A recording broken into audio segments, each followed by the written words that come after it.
Hello friends, आज मैं आपके साथ लेके आया हूँ इंटरनेशनल इकोनॉमिक्स का एक और टॉपिक का नाम है international trade versus internal trade. Internal trade और इंटरनेशनल ट्रेड में क्या फ़र्क है, इसमें मैं सिमिलैरिटीज़ एंड डिसिमिलैरिटीज़ दोनों डिस्कस करूंगा। ये लॉन्ग क्वेश्चन के हिसाब से मैंने क्वेश्चन लिखा हुआ है। तो सबसे पहले सिमिलैरिटीज़ डिस्कस करते हैं कि internal trade and international trade में कौन कौन सी सेम बातें हैं, सिमिलैरिटीज़ क्या हैं। तो सबसे पहला स्पेशलाइजेशन में क्या लिखा है मैंने, the basis of internal and international trade is specialization which is the result of division of labour. चाहे आपने विद इन द कंट्री काम करना है या बिजनेस फैलाना है, चाहे आउटसाइड द कंट्री काम करना है या बिजनेस फैलाना है, आपको अपने काम में स्पेशलाइज्ड होना बहुत ज़रूरी है। ठीक है। If If a state or region in a country specializes in a production of a given commodity, then the other states or regions of that country buy that commodity from that state instead of producing the same themselves. अब for example Jalandhar में bat बनते हैं cricket के, ठीक है, और UP में भी बनते हैं, ठीक है, यूपी में भी एक दो हैं जगहें वहाँ पे बनते हैं। तो लुधियाना में जो है गारमेंट्स का काम बहुत अच्छा होता है। तो अगर एक स्टेट एक पर्टिकुलर चीज़ में स्पेशलाइज है, तभी तो दूसरी स्टेट्स उससे वो सामान खरीदेंगी। समझ गए ना बात।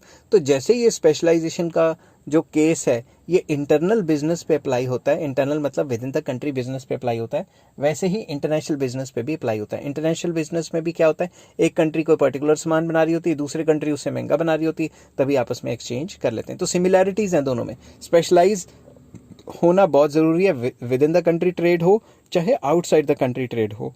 Likewise, when different countries specialize in the production of different goods, then the same are exported to other countries. तो वही बात होगी कि अगर एक कंट्री एक पर्टिकुलर चीज़ में सही है बनाने में, सस्ते में बना लेता है, दूसरा कंट्री दूसरे में बना लेता है, तो वो अपनी डोमेस्टिक जो प्रोडक्शन है वो इस हिसाब से करते हैं कि डोमेस्टिक जो डिमांड है उससे ज़्यादा बनाते हैं ताकि दूसरे कंट्रीज़ को भी एक्सपोर्ट कर सके। तो पहला पॉइंट था स्पेशलाइजेशन। नेक्स्ट आ जाता है cost.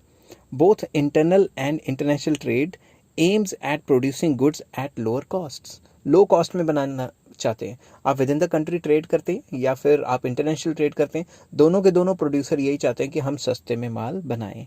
Goods are sent out of that region in a country where the same are produced at low cost to the other region. Simple word में, अगर पंजाब में कोई चीज़ सस्ती बन रही है और यूपी में कोई चीज़ महंगी बन रही है या किसी हरियाणा में कोई चीज़ महंगी बन रही है, तो वो क्या करेंगे, पंजाब से ही मंगवाएंगे ना। तो इसी तरीके से सिमिलरली इन इंटरनेशनल ट्रेड में क्या होता है, goods are imported from that country where the same is produced at lower cost. हम चाइना से इतना सामान मंगाते हैं क्योंकि चाइना में वो चीज़ सस्ती पड़ती है और हम वो चीज़ बनाएंगे तो हमें महंगी पड़ती है।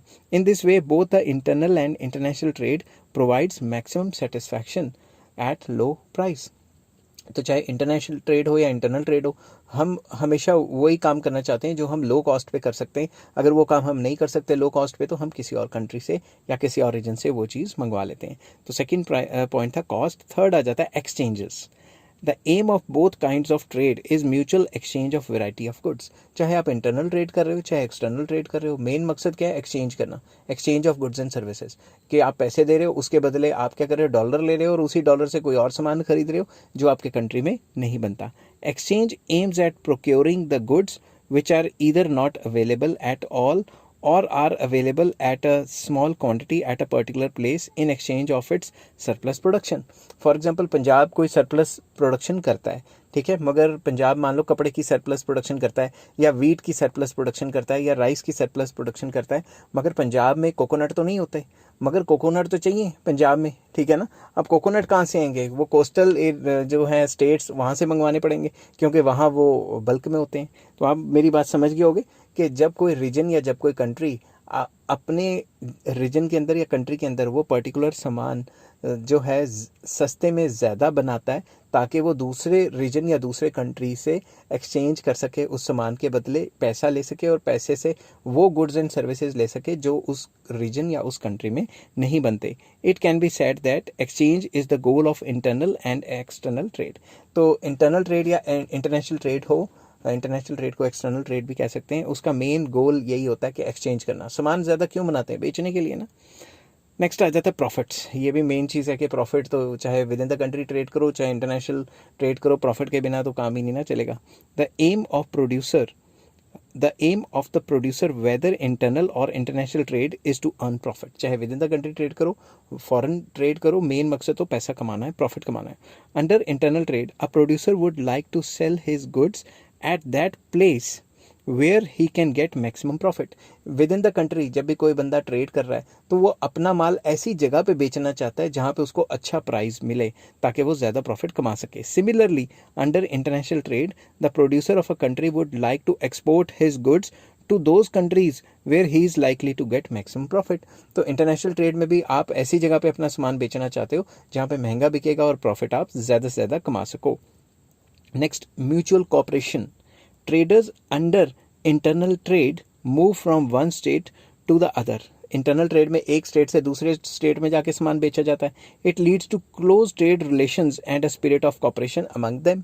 तो इसमें क्या होता है, जैसे पंजाब के अच्छे रिलेशन बन सकते हैं साउथ वाली स्टेट से, क्योंकि एक दूसरे को ट्रेड में हेल्प करते हैं। मतलब जो चीज़ें पंजाब में ज़्यादा बनती हैं वो वहाँ बेचते हैं जाके, और उस स्टेट की जो चीज़ें ज़्यादा हैं वो पंजाब में आके बेचते हैं, ठीक है ना। Similarly under international trade also economic relations encourage mutual cooperation in social and political spheres as well. तो इंटरनेशनल ट्रेड में भी ऐसे ही होता है। जैसे हमें क्या चाहिए, क्रूड ऑयल चाहिए, तो हम कभी भी जो रशिया है या फिर अरब कंट्रीज़ है इनसे पंगा नहीं लेते। इन जो ये बोलते हैं हाँ हाँ हाँ हाँ करते रहते हैं, क्योंकि अगर इन्होंने हमारा तेल बंद कर दिया तो हम क्या करेंगे फिर। वैसे ही जो हम करते हैं, क्योंकि इनको भी तो हमसे सामान चाहिए ना कुछ, तो जो इनको हमसे सामान चाहिए, रशिया को तो खैर क्या ही चाहिए इंडिया से, मगर जो अरब कंट्रीज़ हैं उनको खाने के लिए हमारे ऊपर काफ़ी ज़्यादा डिपेंडेंस है। तो जो उनको खाना वगैरह हमसे चाहिए, तो जो भी हम करते हैं वो हमारी भी फेवर करते हैं, एक दूसरे से कॉपरेट करते हैं। समझ गए ना बात। तो म्यूचुअल कॉपरेशन एक मतलब रिजल्ट है इंटरनेशनल ट्रेड का, ठीक है, मजबूरी कह सकते हो। नेक्स्ट आ जाता है वॉलंटरी ट्रांजैक्शंस। जब भी आप ट्रेड कर रहे हो, चाहे within the country trade कर रहे हो या आउटसाइड द कंट्री ट्रेड कर रहे हो, ज़बरदस्ती थोड़ी ना किसी को बेच सकते हो। तो वॉलंटरी ट्रांजैक्शंस होती हैं, अपनी मर्जी की वजह से ट्रांजैक्शंस होती हैं। Transactions in both kind of trade depend on the discretion of the people. जो लोग हैं, जो खरीदने वाले हैं या बेचने वाले हैं, उनकी डिस्क्रिशन के ऊपर ट्रांजैक्शंस की जाती है, वॉलंटरी ट्रांजैक्शंस होती हैं। Government of a country may restrict और even prohibit the trade with another country, but it cannot force the people into buying and selling of a particular good. Government क्या कर सकती है, गवर्नमेंट जो international trade है वो ban कर सकती है किसी पर्टिकुलर कंट्रीज़ के साथ, ठीक है, मगर सरकार कभी ऐसा नहीं कर सकती कि आपने ये पर्टिकुलर चीज़ नहीं खरीदनी, ठीक है ना। अब चाइना से इंडिया में काफ़ी बैन लगा चाइनीज़ प्रोडक्ट के ऊपर, मगर क्या चाइनीज़ प्रोडक्ट नहीं मिलते हैं? चाइनीज़ प्रोडक्ट से पूरी की पूरी मार्केट भरी हुई है। अब चाइना से डायरेक्ट नहीं आते, चाइना से सिंगापुर भेज देते हैं, फिर सिंगापुर में चेपियाँ लगा के उसको चेंज चूंज करके फिर made in Singapore, made in Thailand, ऐसे ऐसे करके फिर वहाँ के रास्ते आ जाते हैं। तो आपको पता है बिजनेसमैन ने तो बिजनेस करना ही है, ठीक है ना। तो इस पॉइंट में ये कह रहे थे कि इंटरनेशनल ट्रेड हो या इंटरनल ट्रेड हो, जोर ज़बरदस्ती से किसी को बेचा नहीं जा सकता, वॉलंटरी ट्रांजैक्शंस होती हैं। नेक्स्ट आ जाता है consumers sovereignty. Be it internal trade or be it international trade, producers produce those goods which are liked by consumers. चाहे इंटरनल ट्रेड हो, एक्सटर्नल ट्रेड हो, कंज्यूमर की सॉवरेनिटी और कंज्यूमर के हिसाब से सामान बनाया जाता है। अगर कंज्यूमर के हिसाब से नहीं बनाएंगे बिकेगा कैसे? तो ये भी एक इंपॉर्टेंट सिमिलैरिटी है इंटरनल ट्रेड और एक्सटर्नल ट्रेड में। एक्सटर्नल ट्रेड मतलब इंटरनेशनल ट्रेड में। अब आ जाती है बात डिफरेंसेस की। Differences between international trade and internal trade क्या है, इनमें फ़र्क क्या है, डिसिमिलैरिटीज़ क्या क्या है। सबसे पहला point, immobility of factors of production. जो भी फैक्टर्स ऑफ प्रोडक्शन है, एक कंट्री से विद इन द कंट्री तो घूमने काफ़ी आसान है, विद इन द कंट्री आना जाना, उन फैक्टर्स का मूव करना आसान है, बट एक कंट्री से दूसरे कंट्री फैक्टर को भेजना थोड़ा सा मुश्किल हो जाता है, ठीक है। अब ये मैं पढ़ूंगा जो मैंने सिंपल लैंग्वेज में लिखा है। Classical economists are of the view that factors of production like labour and capital are mobile within the national boundaries of a country.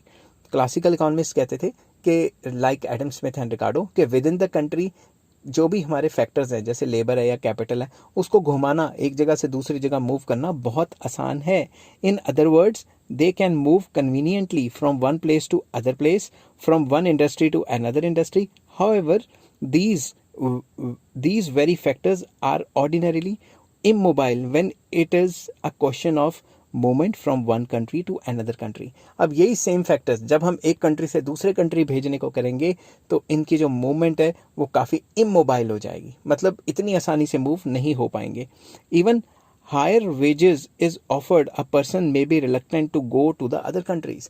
कई लोगों को क्या होता है, कई लोगों को हायर वेजेस मिल रहे होते हैं कि फला कंट्री में चले जाओ तुम्हें ज़्यादा तनख्वाहें मिलेंगी, फिर भी बंदा मजबूरी में ही जाता है। अगर किसी को रोटी कपड़ा मकान अगर उसको विद इन द कंट्री मिल रहा है तो बहुत कम लोग हैं जो बाहर जाना चाहते हैं, वही जाना चाहते हैं जो बेचारे मजबूर हैं, ज़्यादातर ऐसे ही जाते हैं। ठीक है, the reason being that in his own country he has his relatives, वो उस कंट्री में रिलेटिव्स हैं, फ्रेंड्स है, लैंड है, प्रॉपर्टी है, etcetera. He is deeply attached to them and does not want to be to part with them, मतलब उसके काफ़ी रिश्तेदारी है, जान पहचान है, वो अपनी कंट्री को छोड़ के नहीं जाना चाहता। ये क्लासिकल थ्योरी कह रही है, मैं नहीं कह रहा, ठीक है ना। तो क्लासिकल थ्योरी कहती है कि एक कंट्री से दूसरे कंट्री फैक्टर्स का जाना बहुत मुश्किल है, और उसने कह दिया रीज़न दे दी कि रिश्तेदारी है, ज़मीन हो सकती है, जायदाद हो सकती है, वगैरह वगैरह। One is afraid of investing one's capital in a foreign country. अब लेबर का जाना मुश्किल है, अब कैपिटल की बात आ गई। अब मैंने कहीं और किसी और कंट्री में जाके पैसा इन्वेस्ट करना है तो मुझे तो डर लगता रहेगा। He may not get justice there, his property may be confiscated and so on. क्या पता मैं वहाँ पे कोई बिजनेस करने लगूँ और मेरे ऊपर कोई केस कर दे या कोई पंगा पड़ जाए और मुझे जस्टिस ही ना मिले, क्या पता मेरी पूरी प्रॉपर्टी जब्त कर ले सरकार। Then this capital also becomes immobile. Capital भी within the country move करनी आसान होती है, एक कंट्री से दूसरे कंट्री ले जाना थोड़ा सा मुश्किल रहता है। It is on account of this immobility on the part of labor and capital between two countries that there is no perfect competition among the factors causing difference in the cost of production। इस वजह से कि जो mobility है एक country की दूसरे country के साथ फैक्टर्स की थोड़ी सी कम है या फिर ना के बराबर है, बहुत कम है, थोड़ी सी कम नहीं बहुत कम है, तो इस वजह से जो कॉस्ट ऑफ प्रोडक्शन है वो डिफरेंट हो जाती है। और जैसी कॉस्ट ऑफ प्रोडक्शन डिफरेंट हो जाती है, प्राइजेस ऑफ द प्रोडक्ट्स जो हैं अलग अलग कंट्रीज़ में अलग अलग हो जाते हैं। ठीक है, तो पहला पॉइंट हमारा था कि इमोबिलिटी ऑफ फैक्टर्स, एक विद इन द कंट्री तो घूम सकते हैं, मतलब मूवमेंट हो सकती है, आउटसाइड द कंट्री मूवमेंट उनकी कम होगी, ठीक है, ना के बराबर होगी, ऐसा क्लासिकल थ्योरी वाले कहते हैं। क्लासिकल थ्योरी किसने दी थी? रिकार्डो एंड एडम स्मिथ ने। डिफरेंट प्रोडक्शन कंडीशंस, एक कंट्री में प्रोडक्शन कंडीशन अलग हो सकती है, दूसरे में थोड़ी डिफरेंट हो सकती है। इसको मैंने लिखा है difference in the production condition in two countries is quite natural. यहाँ पे कपड़ा बनाने का तरीका अलग है, जापान में कपड़ा बनाने का तरीका अलग है। Every country has different technology, different taxation system, different labour laws, different social customs, different production facilities etcetera. हर एक कंट्री में जो टेक्नोलॉजी अलग हो सकती है, टैक्स का सिस्टम, एडमिनिस्ट्रेशन का system, labour laws, social customs, rules regulations अलग अलग हो सकते हैं। In some countries government encourages production by giving subsidies, granting tax exemption and providing efficient means of transport, communication and power resources. कई countries में सरकार जो गवर्नमेंट है वो एनकरेज करती है प्रोडक्शन को, किस तरीके से? सब्सिडी प्रोवाइड करती है, टैक्स में माफ़ कर देती है, कुछ फलां टैक्स माफ़ी दे देती है, या फिर बिजली सस्ती कर देती है, ट्रांसपोर्ट कम्युनिकेशन थोड़ा सस्ता कर देती है। ठीक है, as a result of all these incentives cost of production are lower in these countries. इन सारी वजह से उन कंट्रीज़ में जिसमें सरकार एनकरेज करना चाहती है, ठीक है, काम को इनकरेज करने के लिए टैक्स में माफ़ी दे देती है या सब्सिडी दे देती है, इसकी वजह से उन कंट्रियों में जो कॉस्ट ऑफ प्रोडक्शन है वो काफ़ी कम हो जाती है। However the production conditions do not have much difference in the same country. With in the country तो सेम रहेगी, बट डिफरेंट कंट्रीज़ की बात करें तो अलग अलग सिचुएशन आ जाती है ना, किसी कंट्री में प्रोडक्शन की सिचुएशन अलग है, किसी और में अलग है। ठीक है, नेक्स्ट आ जाता है different currencies. With in the country trade होता है सेम करेंसी में, अलग अलग कंट्रीज़ में अगर ट्रेड करना है तो डॉलर में या फॉरेन करेंसी में होता है, ये तो आपको पता ही है ना। तो इस तरीके से आपने लिखना है currency system and monetary policies differ in different countries. अलग अलग कंट्रीज़ में डिफरेंट करेंसी सिस्टम होता है और अलग अलग मॉनेटरी पॉलिसीज़ होती हैं। In international trade there are problems of determining and then maintaining the exchange rate of different currencies. इसमें क्या होता है, इंटरनेशनल ट्रेड में जो ट्रेड कर रहे होते हैं वो तो एक्सचेंज रेट पे कर रहे होते हैं ना, तो कभी कोई डॉलर का क्या रेट चल रहा है, कभी कोई डॉलर का किसी करेंसी के साथ कोई और रेट चल रहा है, तो डिटरमिन करना बड़ा मुश्किल हो जाता है। ठीक है, besides international trade has to face difficulties of foreign exchange. International trade में क्या पंगा पड़ जाता है कि फॉरेन एक्सचेंज, आपने बाहर से कोई सामान मंगाना है तो आपको डॉलर चाहिए, तो डॉलर की अरेंजमेंट करनी काफ़ी मुश्किल हो सकती है। ठीक है, a country needs the currency of the country from where it wants to import goods. अगर आपने किसी कंट्री से सामान मंगाना है तो उस कंट्री में वो पर्टिकुलर करेंसी होनी चाहिए, जिस कंट्री से आप वो गुड इम्पोर्ट कर रहे हो उस कंट्री की करेंसी हमारे कंट्री में होनी चाहिए। एज अ रिजल्ट इससे क्या होता है, as a result of it the problem of balance of payment also arises. BOP होता है बैलेंस ऑफ पेमेंट, इससे बैलेंस ऑफ पेमेंट की भी खराबी शुरू हो जाती है। कैसे बैलेंस ऑफ पेमेंट खराब हो जाता है, अगर हम बाहर से इंपोर्ट कराएंगे और एक्सपोर्ट का हमें पता नहीं है हो भी रहे हैं कि नहीं, तो बैलेंस ऑफ पेमेंट तो अनफेवरेबल हो जाएंगे ना, जब हमारे इंपोर्ट्स बढ़ जाएंगे। On the other hand, in case of internal trade there is a uniform currency system that prevails in all the states and there is also one monetary policy throughout the country. मगर अगर internal trade की बात करें तो monetary policy तो पूरे country में same है, और पूरे कंट्री में जो करेंसी है वो भी सेम चलनी है, ठीक है ना। दस internal trade is free from any currency problems. Internal trade में कोई ऐसा स्यापा नहीं पड़ता, कोई ऐसी टेंशन नहीं होती, कोई ऐसा झोल नहीं है, कोई टेंशन वाली बात नहीं है, क्योंकि विद इन द कंट्री तो मॉनेटरी पॉलिसी भी सेम रहेगी और करेंसी भी एक ही यूज होगी। नेक्स्ट आ जाता है इसमें difference in the market conditions, ठीक है। Under international trade, in addition to geographical distances involved between the buyers and sellers, there are several difficulties due to difference in the market conditions, that is difference in customs, tastes, traditions, weights and measures, terms of trade, etc. हर एक country में अलग अलग market conditions हैं, ठीक है। इस point में ये कहा है कि जब दो कंट्रीज के बीच में ट्रेड होता है तो डिस्टेंस तो मेन है ही है, डिस्टेंस तो बहुत ज़्यादा है। दूसरी तरफ देखें तो और भी बड़े झमेले हैं। कौन कौन सी परेशानी है, मार्केट कंडीशंस अलग अलग हो सकती हैं। मार्केट कंडीशन में कस्टम्स, रीति रिवाज, ठीक है, या फिर टेस्ट एंड प्रेफरेंस अलग हो सकते हैं, या फिर ट्रेडिशंस अलग अलग हो सकते हैं, या वेट्स एंड मेजर्स, यहाँ पे किलो के हिसाब से लेते हैं, वहाँ पे पाउंड के हिसाब से लेते हैं, समझ गए ना बात, ठीक है। और कहीं किसी कंट्री में किलोमीटर चल रहा है, किसी कंट्री में माइल्स चल रहा है, ठीक है। और टर्म्स ऑफ ट्रेड अलग अलग हो सकते हैं। जैसे कस्टम ट्रेडिशन में अगर अलग अलग चलें तो जैसे इंडिया में बीफ, जैसे मैकडी है तो beef is not allowed, beef burgers are not allowed. मैं नहीं कहता कि भाई खाना चाहिए नहीं खाना चाहिए, मैं एग्जांपल दे रहा हूँ। जैसे इंडिया में beef burger is not allowed, ठीक है, pork burger is not allowed, ठीक है। दूसरी तरफ अगर हम जाते हैं, अगर फॉरेन कंट्रीज़ में जाते हैं तो वहाँ मैकडी वाले ही बीफ बर्गर भी बना के बेच रहे हैं, पोर्क बर्गर भी बना के बेच रहे हैं और डिफरेंट चीज़ें बेच रहे हैं, समझ गए बात। तो यहाँ पे क्यों नहीं बेच रहे, क्योंकि हमारे कस्टम्स एंड ट्रेडिशंस इस हिसाब से हैं कि हमें वो अलाउ नहीं करते कि हम वो पर्टिकुलर चीज़ की कंजम्पशन करें, समझ गए बात। तो इसमें मैं आपको बता रहा हूँ कि कस्टम्स एंड ट्रेडिशंस और भी कई फैक्टर्स हैं जो इंटरनेशनल ट्रेड में रुकावट बन सकते हैं, मगर ये इंटरनल ट्रेड में ऐसा कोई झमेला नहीं होता। In international trade if there is no proper if there is no proper and secure packing of consignment, there is a danger of its pilferage or breakage in transit. अगर international trade में आपने जो सामान एक जगह से दूसरी जगह भेजा है, अगर उसको अच्छी तरह से पैकिंग वगैरह नहीं की तो टूट फूट सकता है, ख़राब हो सकता है वगैरह वगैरह। In case of such mishap, अगर ऐसा कोई हादसा हो जाता है, it takes a long time to rectify good deal of expenses, involving good deal of expenses. मतलब अगर ऐसी कोई प्रॉब्लम आ गई, बाहर से सामान मंगाया टूट फूट गया। अब जैसे मैं अपनी एग्जांपल देता हूँ, मैंने बाहर से अली एक्सप्रेस या alibaba.com से कुछ मंगवाई थी, स्क्रीन मंगवाई थी, मेरे पास होंडा सिविक होती थी उसकी स्क्रीन, मगर जब यहाँ पे आई तो टूटी हुई। फिर मैंने उनको ईमेल लिखी, वो कहते फ़ोटो में भेजो, फ़ोटो में भेजी, फिर वो कहते वीडियो बनाओ, ये करो वो करो, 25-30 दिन तक तो मुझे खज्जल कर दिया उन्होंने, समझ के बात। तो इंटरनेशनल ट्रेड में ऐसी खज्जल ख्वारियाँ बहुत ज़्यादा होती हैं। On the other hand there is a very little possibility of such mishaps in the internal trade. Internal trade में क्या है, मैंने कोई सामान मंगाना है या दिल्ली से मंगवा लूँगा या कहीं से भी विद इन द कंट्री मंगा लूँगा, तो उसमें ऐसी टेंशनें कम होएंगी और मुझे जवाबदेही या फिर सवाल जवाब कम, ऐसी जो अनसर्टेनिटीज़ हैं वो कम झेलनी पड़ेंगी as compare to the international trade. तो नेक्स्ट डिफरेंस जो आ जाता है, differences in the natural resources and geographical conditions. ये एग्जांपल है पेट्रोल वाली के, अरब कंट्रीज़ में नेचुरल रिसोर्सेज ऐसे हैं कि वो क्रूड ऑयल निकालते हैं, हम निकालते हैं मगर कम निकाल पाते हैं, ठीक है। Different countries have different natural resources, like India is rich in mica, manganese, iron, etc., while Kuwait and Iran are rich in oil. Similarly, due to differences in climate, rainfall and soil, there is also differences in agriculture and industrial production.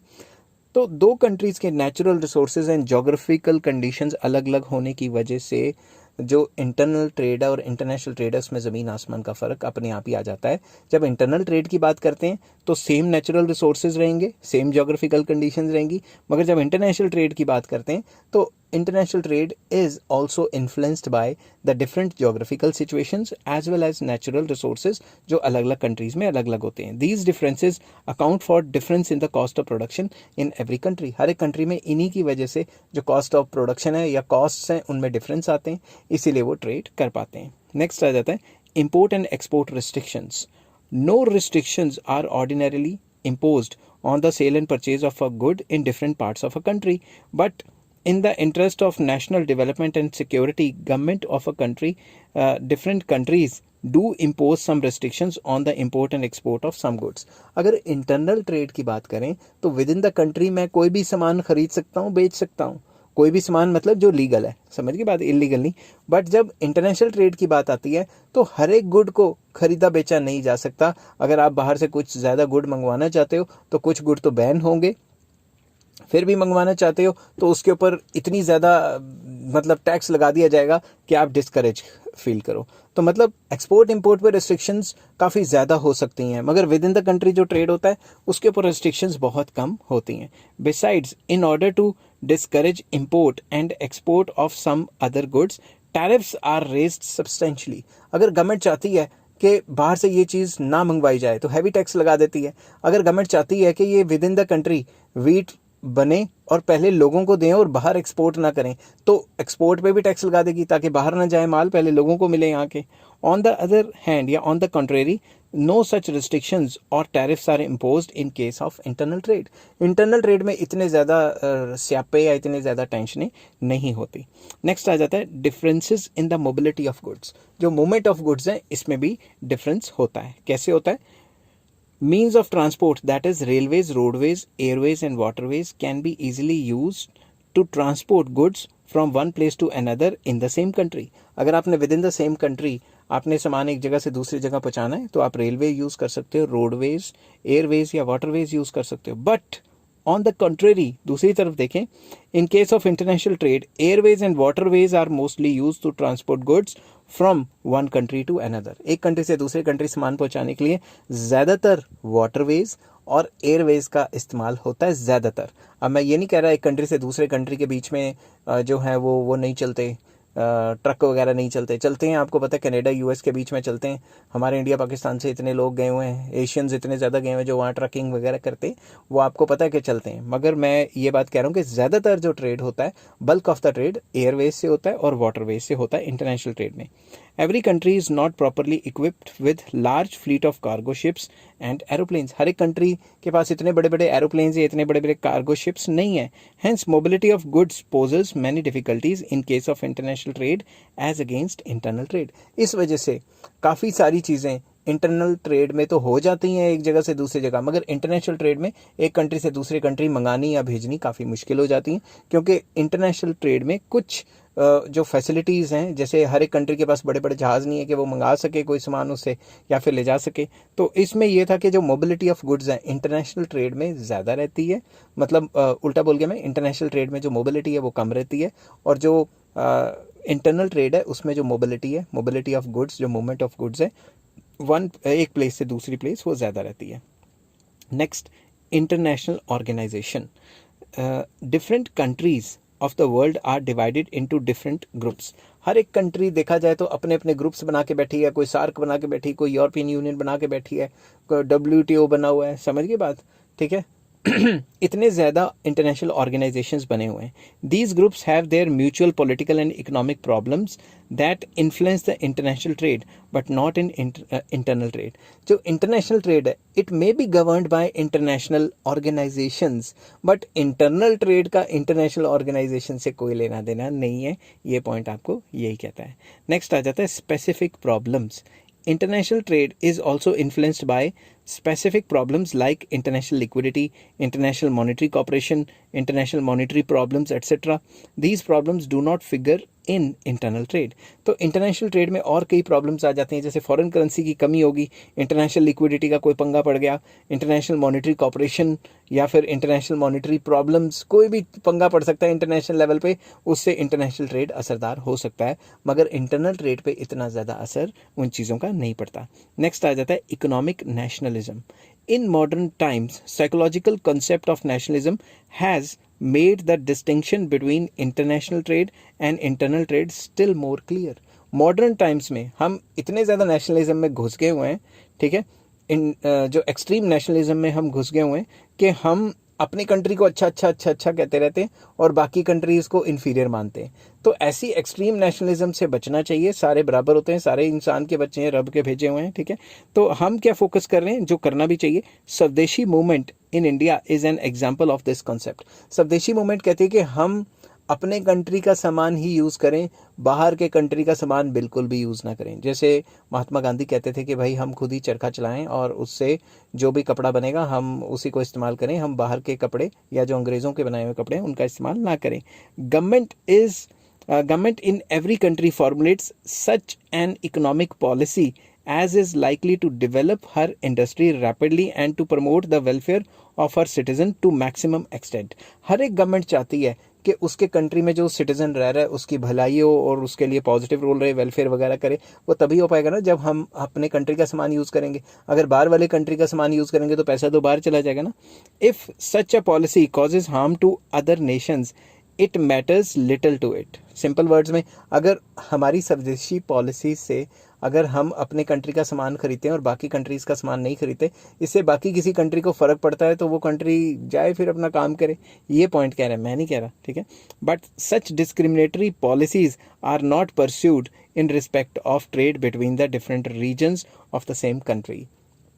अगर मान लो, मैं आपको example देता हूँ, China से goods आ रहे हैं, हम चाइनीज़ गुड्स को बायकॉट कर सकते हैं कि भाई चाइना ऐसा कर रहा है वैसा कर रहा है हमारे साथ, हम चाइनीज़ गुड्स नहीं खाएंगे, ऐसा करेंगे वैसा करेंगे, ठीक है ना। हालांकि हम सारे गुड्स को बायकॉट नहीं कर सकते, फिर भी हम चाइनीज़ गुड्स को थोड़े बहुत को बायकॉट कर सकते हैं क्योंकि हमारे वेस्टेड इंटरेस्ट है, ठीक है, कि हम अपने घर की चीज़ को यूज़ करें ताकि हमारे घर का पैसा घर में घूमता रहे, बाहर ना जाए। मगर अब दिमाग से सोचो, ये सारी की सारी चीज़ें विद इन द कंट्री में सोचते हो? नहीं सोचते।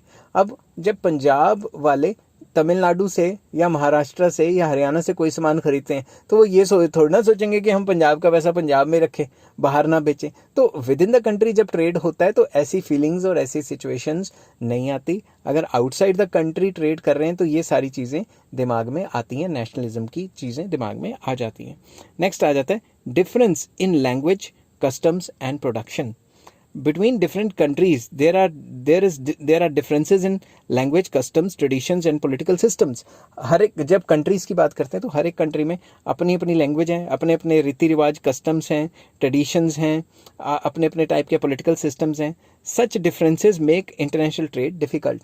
तो इन सारी चीज़ों से इंटरनेशनल ट्रेड में काफ़ी ज़्यादा टेंशन्स आती हैं, काफ़ी ज़्यादा प्रॉब्लम्स आती हैं। But all such difficulties do not exist in internal trade. Internal trade में तो ऐसी कोई प्रॉब्लम आती नहीं क्योंकि एक ही जैसा सिस्टम होगा, एक ही जैसा कल्चर होगा, एक ही जैसी लैंग्वेज होगी।